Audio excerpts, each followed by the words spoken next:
Dear all Saints parishioners, greetings and prayers from me to all of you. And once again, it gives me a great joy to be in touch with you during these days when we are staying at home, when we are not able to live our life fully. It's a great honor for me to keep in touch with you and to share with you my weekly reflections. And before I begin my weekly reflection this week, I would like to congratulate all of the 2020 graduates, and especially high school graduates from our parish community. I know many of our families and our former All Saints students who are graduating from our Catholic schools and from our public schools this year. I would like to congratulate all of you, and my prayers to all of you as you are entering into a new phase of your life, especially during this time. And also I would like to congratulate all the 2020 graduates of All Saints School, our school. We would be celebrating their graduation soon. So I would like to offer my prayers and support to all the graduates, both our All Saints 8th graders graduating this year and all the high school students from our parish community. And this Sunday, we would be celebrating a wonderful feast, a beautiful feast, the feast of the coming of the Holy Spirit. And I want to share with you just one reflection based on what we read from the scriptures today. This coming Sunday, you will hear from the Acts of the Apostles, the first reading about the coming of the Holy Spirit. And you will also hear from the Gospel of John, the Holy Spirit being given to the apostles. And therefore, I want you to really pay attention to the two ways, the two narratives of how the Holy Spirit is coming down or how the Holy Spirit is given. In the first reading for the coming Sunday, the Acts of the Apostles, we read that the upper room that the disciples were staying for fear of the Jews, the room was filled with a mighty wind, and tongues of fire came and rested on the disciples. That's how the Holy Spirit is given, according to Luke, who is the writer of the Acts of the Apostles. But when you go to the gospel reading for this Sunday, you will hear the Holy Spirit is given by the risen Lord to the apostles who were gathered. Immediately after the resurrection, he would breathe on them and say, "Receive the Holy Spirit." So you have two accounts of how the Holy Spirit either came down on the apostles or the Holy Spirit was given to the apostles. And therefore, naturally, you might ask, why are these two accounts? Because remember, this was an important moment in the life of the church. Even to this day, this is a very important feast in the life of the church. The coming of the Holy Spirit, the feast of the Pentecost, is called the birthday of the church. So, how can these two people, Luke and John, talk about one of the very important events in the life of the church in a two totally different way? According to one, the Holy Spirit came down with a mighty wind as tongues of fire and rested on the apostles. According to John, the the risen Lord just appears to the apostles and breathes on them and says, receive the Holy Spirit, which is true. Why is this discrepancy between Luke and John? I precisely point this difference today to all of you, that you can actually ask the question, what is the common thing in these two narratives?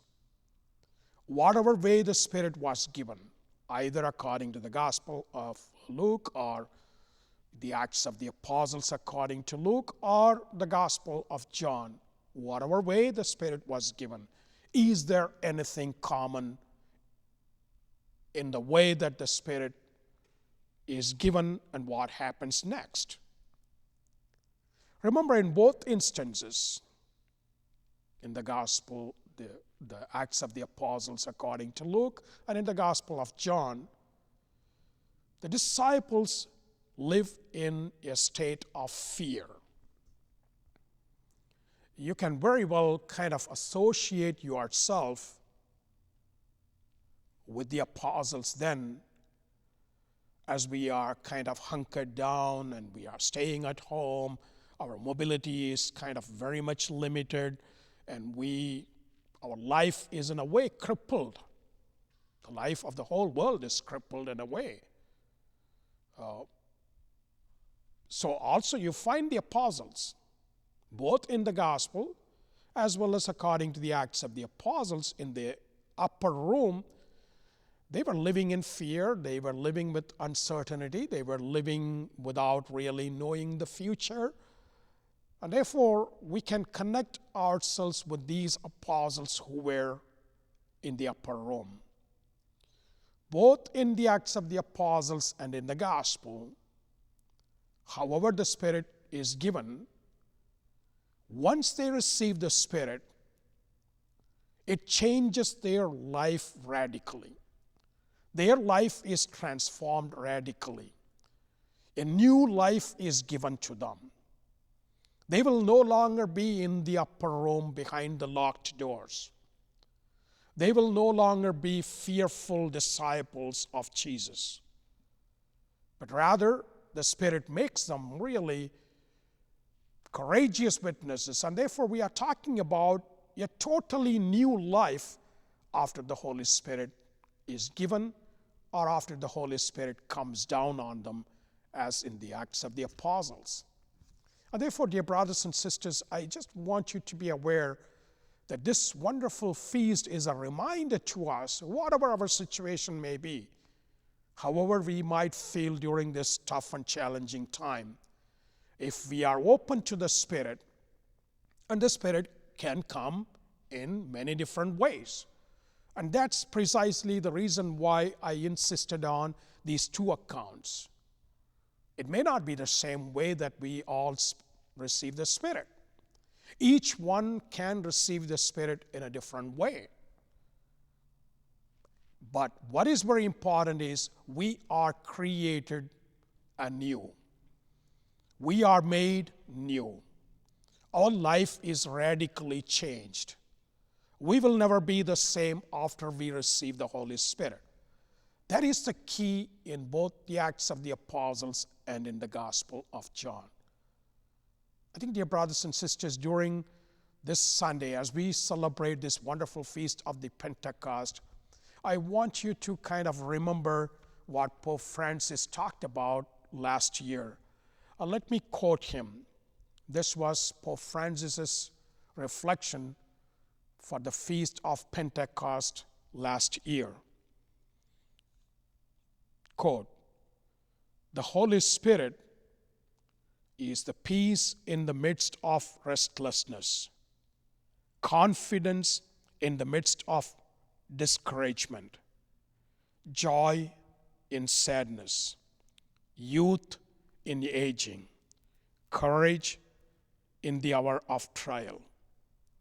And we know from the life of the apostles that he was truly confidence in the midst of discouragement, peace in the midst of restlessness, and he was joy in their sadness, and He was the youth in their aging, and courage in their trial. And He can be the same to us. And I'm sure we are restless today, and we are in the midst of discouragement today, and we are in sadness today, and we feel like we have aged a lot. I look like I have aged a lot during these 3 months of staying at home without being able to go to the salon and cut my hair. I look so much aged. And some of you might feel the same way. Some of us might feel aged in our spirit. We do have a lot of emotions, feelings, how we are impacted by it. But we are reminded that the Holy Spirit is youth in aging and courage during our time of trial. And therefore, I invite you, I encourage you to open yourself to this wonderful gift of God, this wonderful gift of the risen Lord. Remember in the Gospels, Jesus, before He is arrested and before He suffers, He talks a lot about, I will give you an advocate, I will send you the paraclete, I will send you a counselor. And this is the wonderful gift that the risen Lord, as we read in the Gospel of John today, wonderful gift of the risen Lord to all of us. Receive the Holy Spirit. It's like saying, receive peace, receive confidence, receive courage, receive a new life. I'm giving you a new life. And that's what we need today. All of us, in whatever situation we are. And I encourage all of you to open yourself to this wonderful gift of God, to this gift of the risen Lord. And may the Spirit, which is given to us, radically transform our lives. Once again, my greetings, congratulations to all those who are graduating and all those families that are celebrating their graduation. It's a different year, it's a different celebration, but know that you are in our prayers, and I wish you all the best. May God bless all of you.